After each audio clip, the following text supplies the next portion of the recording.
Hello there, Seraphim17 once again. This is my Kingdom Hearts 2 Critical Mode video walkthrough. This is the Storm Rider boss fight. I'm on his back, stabbing him with my... is it the Lion King Keyblade? I believe it is. I don't know the name of it. My names of things are only good if I get, you know, super into the game and I'm playing it repeatedly. Like... up until that point, I don't really remember the names too much. I wish I did. I wish I had a memory for that kind of stuff. But at this moment in time, my memory seems to be only good at film titles and porn stars. That's pretty much it. Everything else has just floated away and left me in this mess of, you know, cultural references.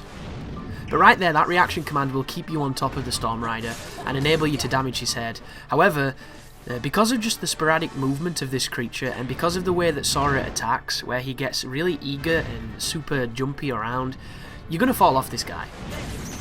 When you fall off him, it can be bad. It can be good as well. It all depends. There is a reaction command here that does massive damage, and I think I missed it. You know when he was flying towards me and I used the wind to jump out of the way of it? I think if I'd have stood there, I'd have got a reaction command, and I might have been able to do big damage to this boss. But we've got to the laser walls and the laser mouth, so instead I'm gonna... What the hell happened then? Did you see Sora guarding? I think I was trying to do the command for the strike raid to get invulnerability, but for some reason the input for the guard came out first, and because I was mashing, I was chaining guards and I ended up getting hit by lightning. That was really strange. But it does happen. One of those things.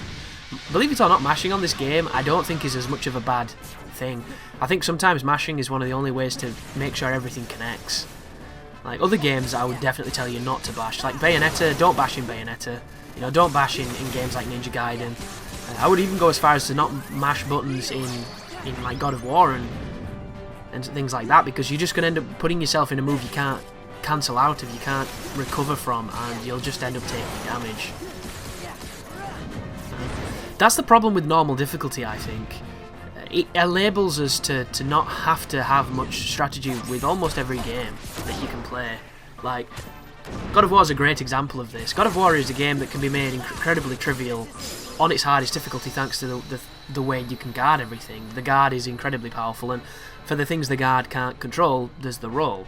But enemies just don't hurt enough on normal, and this is all games now. Like, they need to have a moment where there's a difficulty spike in the enemies where you legitimately have to do something rather than just smashing their face in. A little bit like those guys with the spears on this game that can do that multi-hit combo and hurt you. A little bit like those cars in the Timeless River. There needs to be a moment where the game steps it up so that you can't play the entire thing with your brain turned off.